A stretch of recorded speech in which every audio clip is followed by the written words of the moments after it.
We're going to conclude our series that we've been discussing on the subject of kosher, which is from the 14th chapter of the book of Deuteronomy. And we're going to focus on the last verse of that section that we've been talking about. And that is the verse that says, "You shall not cook a kid in its mother's milk. Lo yisavashel gedi b'chalev imo." Now we know that law, slightly different. What do we call it? Don't mix meat and meat. Milk and meat. We don't say don't mix a kid in its mother's milk. We say milk and meat. So according to every tradition, the verse always meant do not mix milk and meat. It's written do not cook a kid in its mother's milk, but it has never been interpreted by any source to mean a particular goat and only in its own mother's milk. Never been taken to mean that. It's always meant don't mix milk and meat. Every part of Torah, every verse in the Torah really requires the oral tradition, the commentary to explain what do the words mean. The 5 books of Moses left alone without any resources to draw from as to what it means is a closed book. You'll get some storylines out of it, but you're going to be left mystified by what does it mean? What is the verse trying to tell me? What do I learn from this? What is the commandment trying to tell me? The Torah has to have an accompanying book to tell us what it means. And that's exactly what took place in the wilderness. The 40 years in the wilderness was Moses' workshops, his study group. I don't know if he served pizza nash lunch after his classes. I'm not sure. Possibly, we'll find out from Moses when we meet him. But that's what he did. He got instruction from God with its commentary, with its explanation, and he saw it and he gave classes and he taught. I'll prove this to you by simply saying the verse in the Bible says you shall put a mezuzah on your doorpost.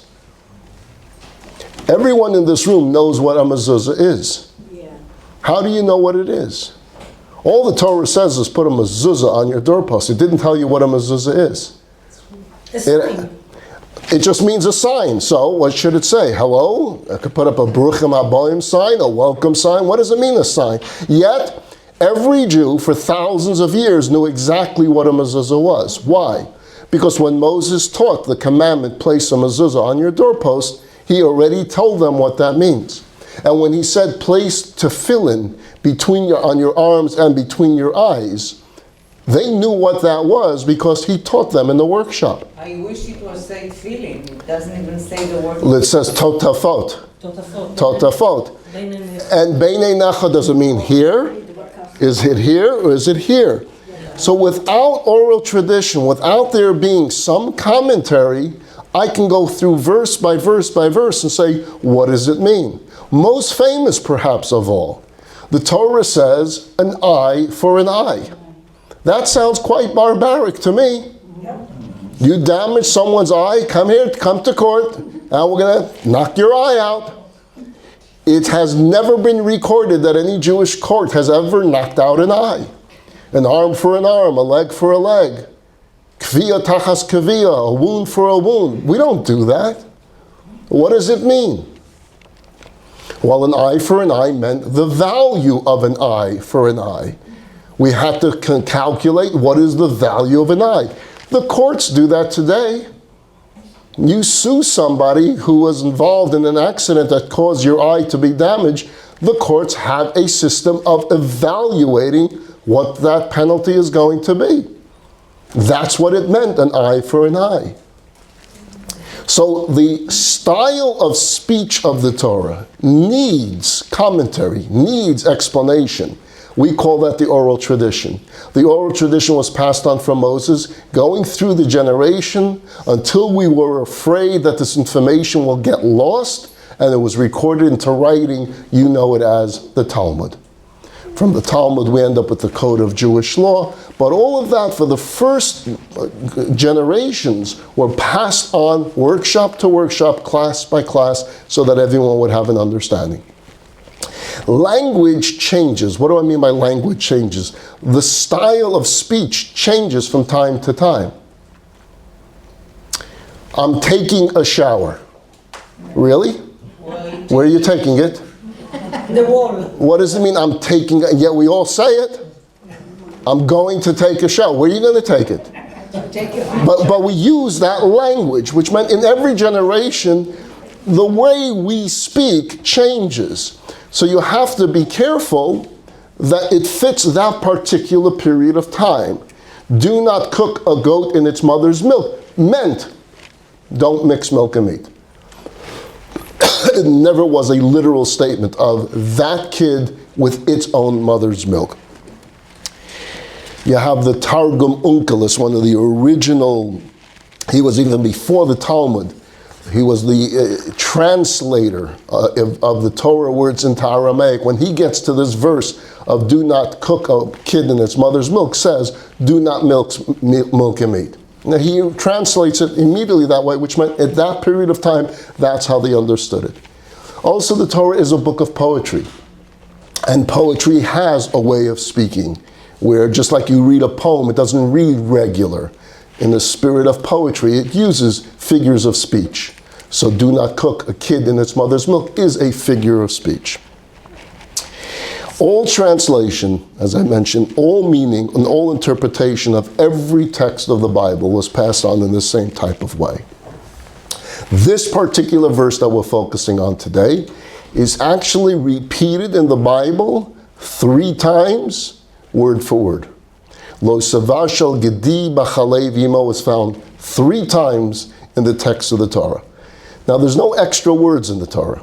So if the Torah repeats something 3 times, it begs the question, why? Why is it repeating the same line 3 times? And I'll explain that soon. The first time that this verse is found, by the way, is in a very strange place. It's in the portion of Mishpatim. The portion of Mishpatim deals with the civil code. And it has a detail of the civil laws between man and man. Many, many laws. When we studied the portion of Mishpatim, it took us years to go through it, verse by verse by verse. Many full tractates of the Talmud are just devoted on one verse of the portion of Mishpatim. When he finishes the civil codes, he talks about the holidays, the Jewish holidays. When he finishes the subject of the Jewish holidays, he throws in this verse. And by the way, don't cook a kid in its mother's milk. Very strange placing. Very strange placing. Civil code deals with damages. My ox gores your ox, right? My ox damages your property. All different types of civil damages. And then we're talking about the Jewish holidays. What's the connection? And then, oh, by the way, don't mix milk and meat. So the first question we need to understand is that very first placement of this verse in the portion of Mishpatim, what's it doing there? The second question I want to tackle is why is it repeated 3 times? The third question, which is perhaps the most difficult, which I don't know that I can answer for you, but I'll try. Why can't you cook it? Why can't you? Why not? I can understand you can't eat it. Even that I'm not sure I understand. But that's not what the verse says. The verse says don't cook it. Doesn't even say don't eat it. It says don't cook it. We're going to have to understand that a little bit more. Is there an explanation as to the terminology of why it says a kid in its mother's milk? Why not just say do not mix milk and meat? Good question, fair question. And why can't you have milk and meat combined together?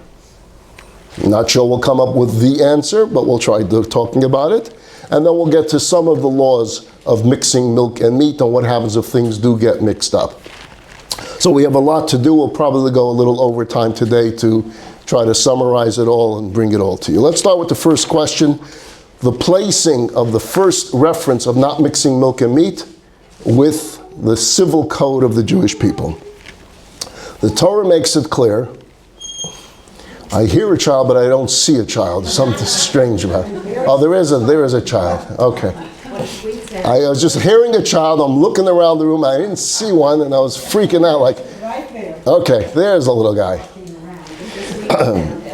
The Torah makes it clear that it brings together all types of laws. Just when you thought that the Torah is going to all be about the civil code, it starts talking about the holidays, which is the holidays are testimonial laws. And then immediately it throws in a law without reason of don't mix milk and meat, because that really defines Judaism.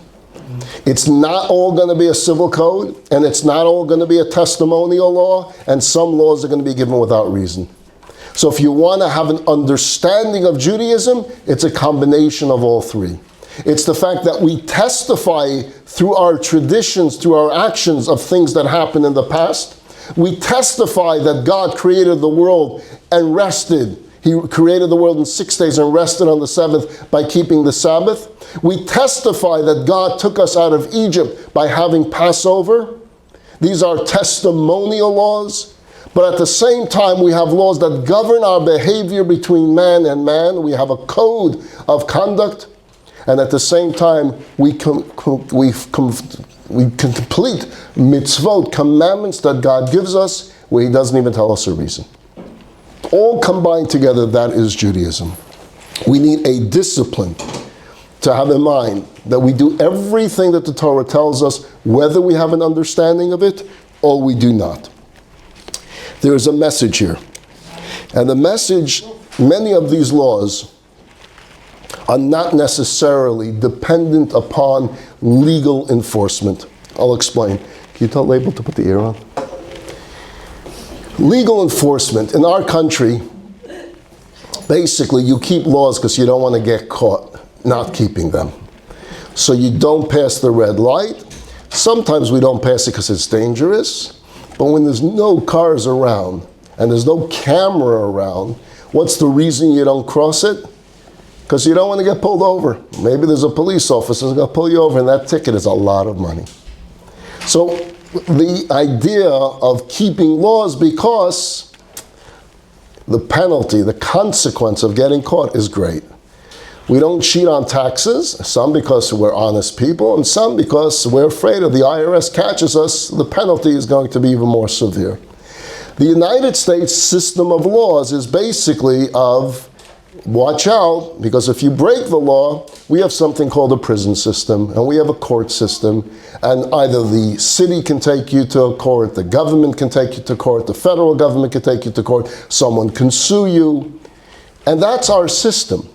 It doesn't mean that there aren't just honest people that just do things, but because we're not sure that the entire country will be on this honor system, we have a system of courts.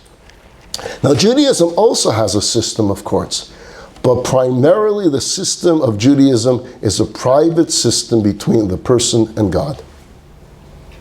You keep the commandment not because you're afraid of some court. You keep it because you truly believe that this is what God wants you to do. And that's why in the subject of the civil code, which is also a judicial system where there is a court, where there is a bet din, right there, God throws in the holidays. Right there, God throws in kosher. Why? Because He wants all of this to really be about a private relationship between the person and God Almighty. So the reason we do this, even if the doors are closed, there's no video camera, no one will see and no one will know, we still keep the commandments. We keep it because we truly want to know, what does God want from us? We want to raise our children growing up in that type of world, in which we want to teach them, we do this because this is what God asked of us. There's a beauty to a child picking up a product in the supermarket and saying to their mommy, is this kosher? Can I have it? From the earliest of age, it registers to them, is this kosher? Am I allowed to do this on Shabbat? These are the questions that children will ask. Is this something I'm allowed to do? Because is it something that God says is acceptable for me? A child that's raised in that type of environment will, from the early on, know The reason you do things is not because your teacher is going to give you extra credit or your parents are going to give you a reward. It's because you want to know what God wants from you. And that's the way we want to try to raise our families. If you think for a moment, especially for those here that were either raised in a traditional family themselves or perhaps grandparents had a kosher home, if you really think about it, what was the most frequently asked religious question in a home? And that was a milchik fleishik question, right? Is this milchiks, is it fleishiks? Milchiks means dairy, fleishiks means meat. If a spoon from a meat drawer was mixed into your chocolate milk, what happens now? These were the types of questions you grew up with. That was what happened in the homes. Every home had these types of questions. But from an early age, a child grew up knowing milchiks, fleishiks, dairy, meat. This idea of separation, this idea of living with this separate counters, separate sinks perhaps, separate ovens, because this is dairy, this is meat, and we can't mix the two. 4 hours or 6 hours? I'm going to get to that hopefully before the end today. Good question. If every time you sit down to eat, you need to be concerned about God and Judaism, guess what? We don't assimilate that easily. If even breakfast, lunch, and dinner is a godly time, a time to think, what am I allowed to eat, what am I not allowed to eat, then you stay connected to this identity and it stays with you. Let's get to this repeated 3 times. The Torah, as I mentioned, is a book of perfection. A verse is repeated only if it has a particular reason to be repeated. And we have the right to ask the question, why is that verse repeated? What do I learn from it? And that's what the sages of the Talmud did every single time that a verse is repeated. They would raise the question, why is this verse repeated? This particular verse, the Talmud says, is to teach you 3 laws, 3 fundamental laws about the mixing of milk and meat. Follow me on this. Law number 1, you cannot cook it. You cannot cook milk and meat together even if you have no intention of eating it. Follow that? There is no such law on the books with anything else. You are allowed to cook ham from today to tomorrow if you're not going to eat it. There's no violation in the Torah of cooking non-kosher meat. There is a violation in the Torah of cooking milk and meat together. That's number 1. Number 2, you can't eat it together. You can't have milk and meat at the same time. You'll get to her question, how do you separate the two? How much time has to elapse before you can go from one to the next? We'll get to that question. So there's a law of cooking. There's a law of eating. What's the 3rd law? Hana. Hana means you can't benefit from it. You can't profit from it. What does that mean? I can't go into a business that's selling milk and meat together, even if I'm not eating it. Even if Jews aren't eating it. My neighbor who is a non-Jew, let's suppose, loves milk and meat cooked together. Can I cook it and give it to him? I'm not selling it. The answer is no, because I'm benefiting from the friendship. Can I feed it to my dog? The answer is no, not that I have a dog.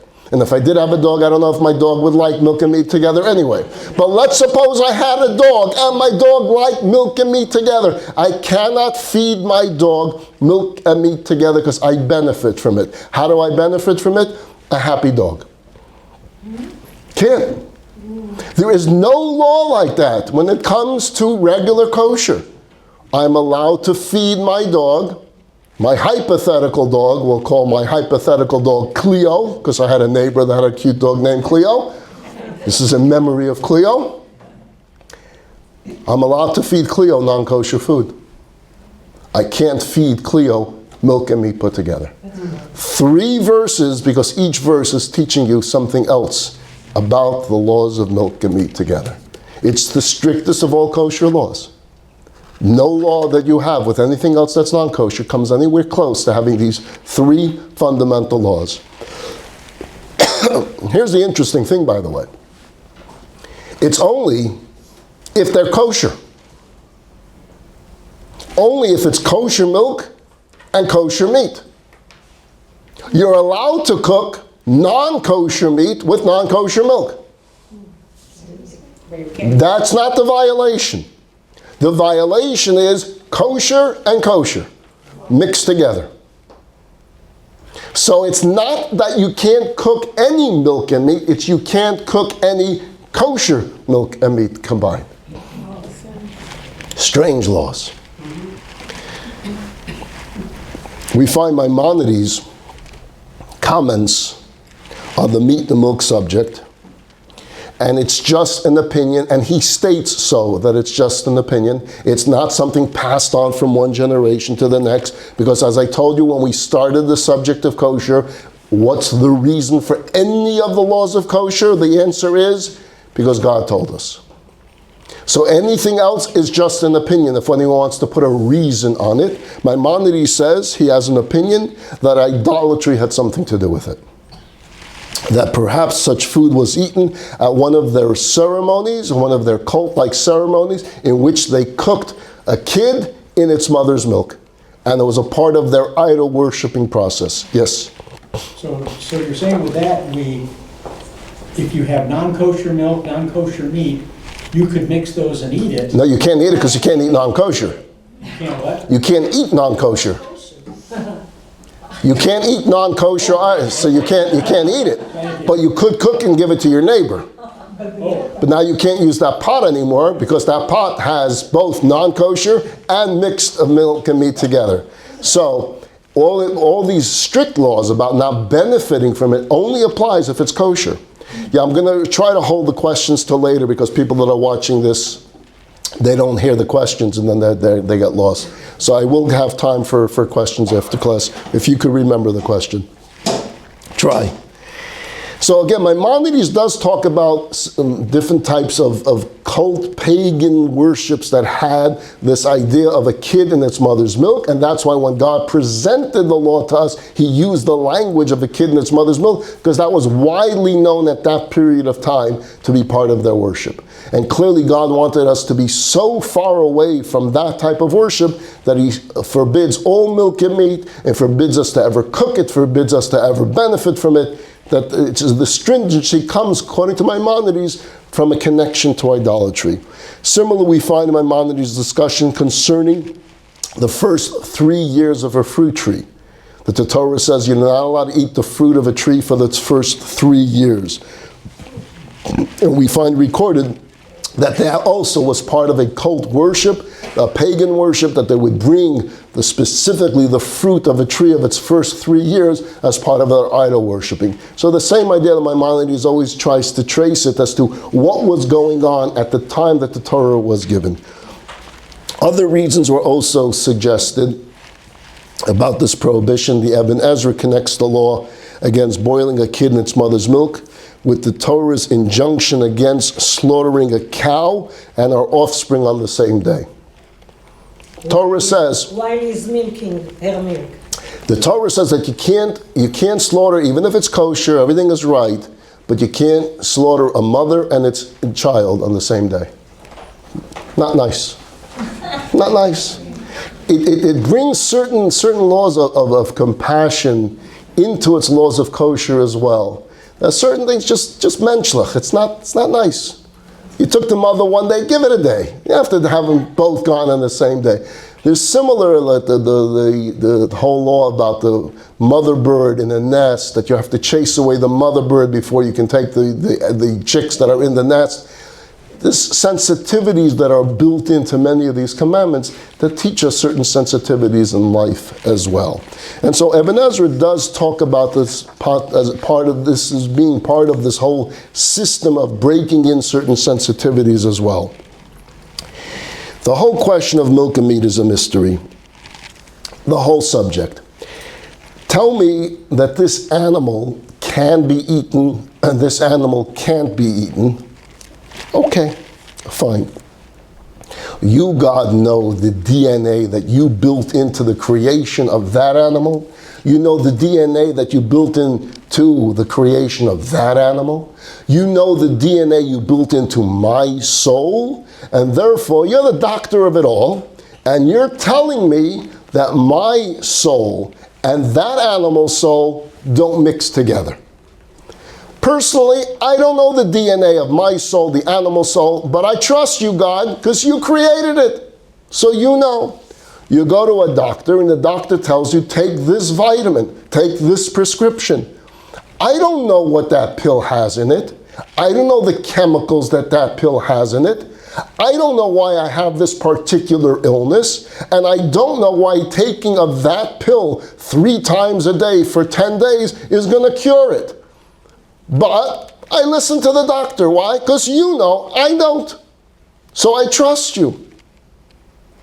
So you tell me, God, I can eat this animal because it has split hooves and chews its cud, and I can eat this one and I can't eat that one. Okay, fine, I'll listen. Then you tell me I can't eat the blood of a kosher animal. You know what? I can understand that too. The blood represents the death. The blood represents perhaps passion. There's certain symbolism in the blood. You don't want me getting used to be bloodthirsty. Okay, I can handle it. Then you tell me an animal that's kosher, slaughtered properly, done all right, you don't want me to eat particular fats of that animal. I can accept that too. Fat represents indulgence. Fat represents lusts and desires. I get it. I can accept that. Then you want to tell me, oh, by the way, even if the animal is a kosher animal, because it's split hooves and chews its cud, and the animal is slaughtered by a kosher slaughterer, he knew what he was doing, and we took out the blood, we salted it, we soaked it, we did everything, no more blood, and we cut off the fat. But you want to tell me that if the animal wasn't healthy, and they discovered after slaughter that the animal wasn't healthy, that it's treif. I can accept that too. Maybe it's not healthy for me to eat a diseased animal. I can accept all of that. But now I have in front of me a piece of meat. This meat came from an animal that had split hooves and chews its cud. The DNA of this animal matches, for some strange reason, the DNA of my soul. It's a match. Shochet came, he slaughtered it properly. All good. He did it exactly as Moses taught him at Mount Sinai. We're all good. We took the blood out. We soaked it. We salted it. We cut the fat out. We examined it. It's a healthy animal. All good, right? The meat is here on the table. In the other room, there's a cow that gave forth some milk. Came from a kosher animal. Milk, I'm allowed to drink because it's kosher. I have the milk that's permissible. I have the meat that's permissible. What's your problem now? What's the problem?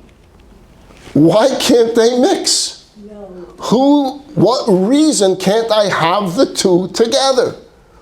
So even though all of the laws are kosher are really without reason, there's some logic that I can put into it that my brain can say, okay, there's a lot I don't know, but I can accept it. But here, permissible and permissible equals non-permissible. Not only does it equal non-permissible, but it's stricter than even non-kosher food, which, as I told you, I could cook, I could benefit from it, I just can't eat. But this mixture of kosher and kosher, I'm not allowed to even cook in the same pot. And if I did find it, I can't serve it to anyone or benefit from it or sell it. The strange thing is, the milk came from meat. It came from a cow. It's not the almond milk or the thing, right? It's real milk. So an hour ago, it was touching meat. Think about it, right? Where does milk come from? It comes from an animal that was meat.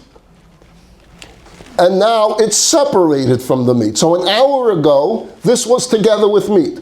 But now it's separated, and now I can put some cocoa powder in there, spin it, yeah, and get this Nestle Quick thing going, and have some chocolate milk. Not a problem. But you were just touching meat a minute ago. No, it's fine.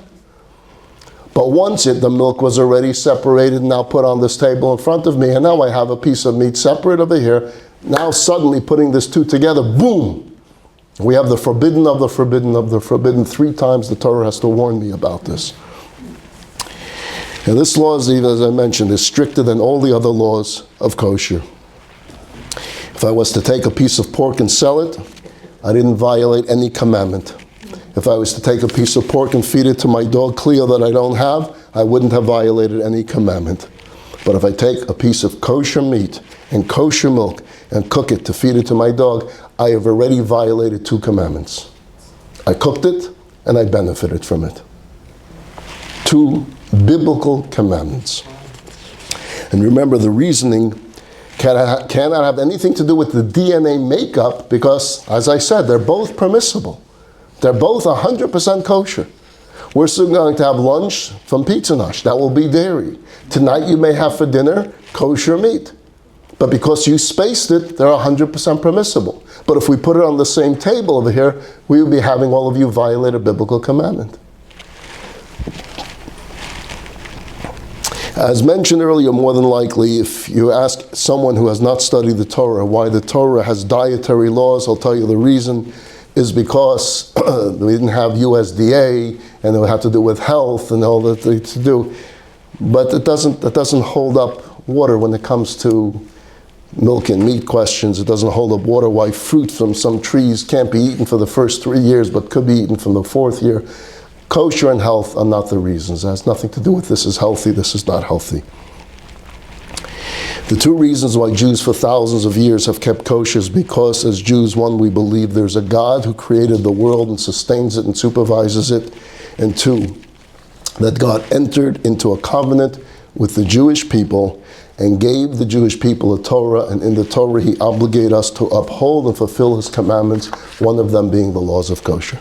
That's ultimately the reason. We believe that there's a God and that God communicated to us how he wants us to live.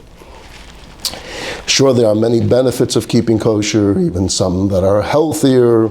However, those are benefits that are not the reasons for kosher. They're not enough for our intellect to understand why God gave us these commandments one after the next.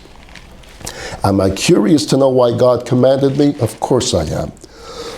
Do I see fringe benefits? Yes, we all do. As I mentioned, it's the greatest ammunition against assimilation is the fact that we keep something separate. We keep a kosher diet. We keep a kosher way of life. And that keeps us as a separate people, which benefits the world because we're able to be here to continue being a blessing to all of the world and bring blessings to all the families on the face of the earth. And God tells us as a chosen people, we have to have a chosen diet, which leads back to this mysterious commandment. What possible rationale could we come up with if we tried? We do it because God commanded us to do it. But if we really wanted to try to come up with some rationale, what would that be? So I'll present 2 that I have found out there. Both have some type of logic, but again, these are not the reasons, but they're just out there. Milk represents life. It's actually a product that comes when the animal is alive and remains alive. Meat represents death. You only have it after the animal is dead. There's many laws in Judaism that have this strict separation of separating life and death. The symbolism of life and the symbolism of death represented by milk and meat should not be mixed together. I'm allowing you to have meat. I'm allowing you to have milk, but I don't want you mixing the 2. I want you keeping a separation. I want you to focus on the separation of life and death. We've spoken at this class many a times about the laws of impurity, spiritual impurity. And that if you're in the room with a dead body, you become spiritually impure. Why? There is something about death that the Torah wants you to keep. It doesn't mean that you can't ever be in contact with a dead body. In fact, those that prepare a dead body for a funeral, it's a great mitzvah to do. But at the same time, we want to bring home the point that there's a separation of life and death. Why is that so critical? Many religions are very death-focused. Death is almost idolized, looked forward to. It's all about getting to heaven. Judaism is focused on life. We believe in heaven, but there's very little written about heaven in the Torah. Why? Because it's a life-focused religion. It's all about living every single day to its fulfillment. Death is part of life. We're all going to experience it after 120 years. But we're in no rush to get there. Heaven is a great place, but I'm in no rush to see it for myself. I'd rather just read about it and believe it, but I don't want to go there so quickly because the focus is on life.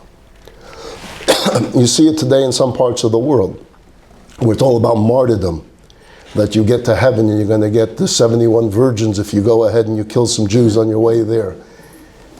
The focus is always that death is the ultimate. The Torah comes along and separates life and death. It wants you to always keep in mind the separation. Focus on life. Yes, death represented by the meat is permissible for you to eat, but keep it separate from life. That's one theories that are out there. The more Kabbalistic understanding is that milk represents the attribute and comes from the source of what's called chesed, the attribute, the godly attribute of kindness. That's represented by compassion, by nurturing. Everything about milk is all about nurturing.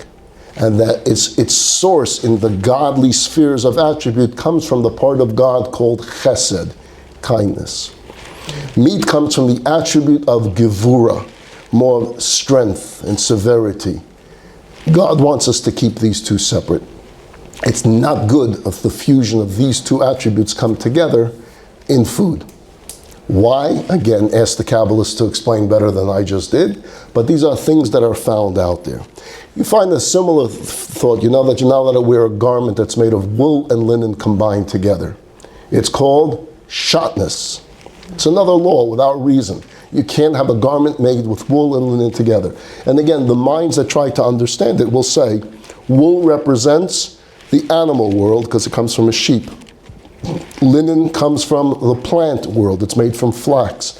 And again, the spiritual sources of the animal world and the plant world come from two different sources and therefore shouldn't be mixed together in the garment. What about kalayim? Is a similar. It's just different fruits. Again, he has his reasons of certain things he created that he wants separated. I think there's a lot in the Torah that deals with separation. He did a lot of separation. And it seems to be this pattern with God of wanting us to really respect certain walls, parameters that he's built up of separate species. He doesn't like us crossbreeding animals. Keep the animals the way I created it. Don't crossbreed it. Some practical laws. Waiting between the eating of milk and meat. So now that we've established we can't cook it, we can't serve it to Cleo, and we can't eat it. Okay, so we have kosher in front of us. We're going to have a kosher lunch. How long after lunch can you have meat? Follow the question? We're starting off dairy and we're going to meat. Because still we're going to do the reverse. We're going to start off meat and go to dairy. And they're not the same laws. So, going from dairy to milk. The issue is how long does the taste remain in your mouth and between your teeth? How long is the taste there? So going from dairy to milk is not as strict as going, dairy to meat is not as strict as going from meat to dairy. Because the dairy does not remain within your mouth, the taste does not remain that long. According to some opinions, you can simply rinse your mouth, eat some other power food, non-meat, like a cracker, and you can go right away to a meat meal. Chabad, our tradition is we wait 1 hour. 1 hour between meat to dairy. Some have a tradition of a half hour. I'm sorry, dairy to meat. I keep mixing them up. There's one exception, by the way, and that's hard cheese. Why is there exception with hard cheese? Because the taste lingers. And with hard cheese, some cheeses stay in your mouth for 6 hours. Other than that, most of the opinions, pizza is melted hard cheese and therefore does not remain as long. So Chabad opinion would be an hour. But there's various opinions out there. So it's the remaining in the mouth and not remaining in the digestive. So there are those that would say that the period of time from meat to dairy, some are stricter. There's the Dutch and the German Jewry adopted a 3-hour wait after meat to when you can have dairy. All the other Jews of the world, which would include all the Chabad traditions as well, would be a 6-hour wait from meat to dairy. Why? Some say it's because the meat gets stuck between your teeth and it's still there and it would still have flavor for 6 hours. After 6 hours, it has no flavor. But some do have the opinion, like she was saying, that it's part of it still being digested. And it takes a longer time for the meat to be digested than it takes for the milk to be digested. And so these are the various different opinions. There are so many details of laws concerning the question I raised earlier. What if the meat spoon that you had for chicken soup today got mixed into now chocolate milk? What do you do with that spoon? What if a knife was used, that's a meat knife that was used for butter, that's dairy? What do you do? I'm not going to get into all the details of laws. I will tell you, ask your rabbi anytime this question comes up, because every case is different. When was the last time it was used? Was it used for something hot? Was it used in the last 24 hours? So there's no one answer for all of these questions, just to know that these questions do come up. I want to quickly just do a kosher lexicon with you, just some words that you've heard me over the last few weeks. I'll try to do this quickly because I see Hector is setting up for a dairy lunch. Right, Hector? Yeah.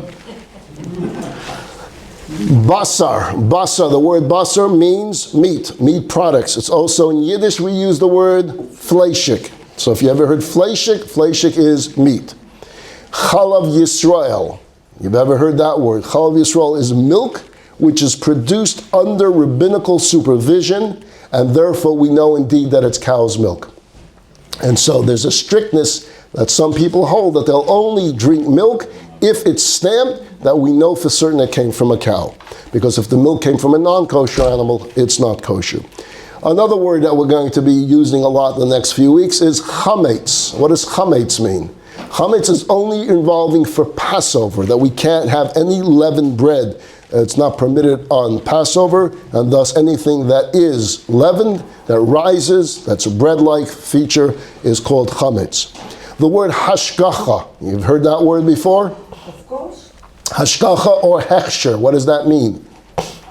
It went through a process of supervision. So a company goes ahead and says, hey, we want the kosher consumer to buy our product. We say, how do we know you're kosher? You say, because here are the ingredients. But how do we know the plant that you made your product wasn't used for something non-kosher before? All these how do we know? So we have this system called hashgacha. What does that mean? Hershey's will call up the OU or the OK or any of these kosher certification companies, send us a rabbi. The rabbi will come down and he will certify that the plant is kosher. What did he do? He koshered all the machinery. It's a process that he has to go through. It could take 3 days to do it perhaps. And he supervised all the ingredients coming in. And he was there when the plant made the product. And now there's a certification on the product. It is amazing what this industry has turned into just even in the last decade.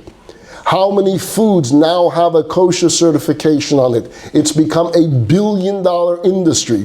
There are kosher conventions that take place in the Javits Center in New York that's mobbed.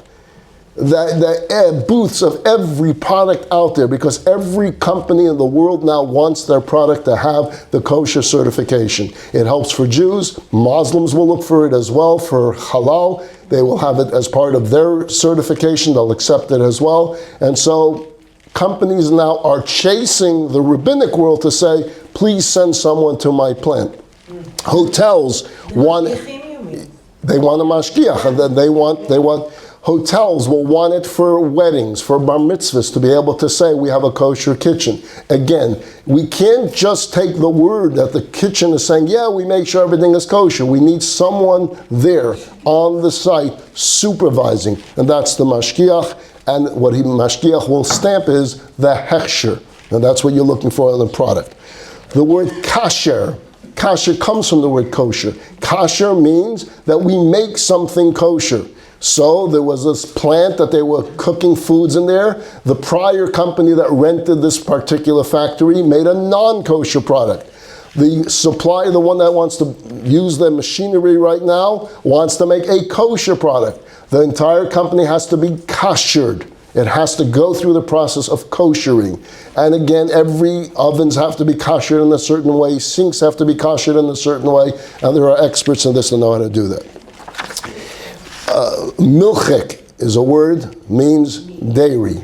Comes from the word milk, but in Yiddish it was milchik. Parav, you've heard that word before.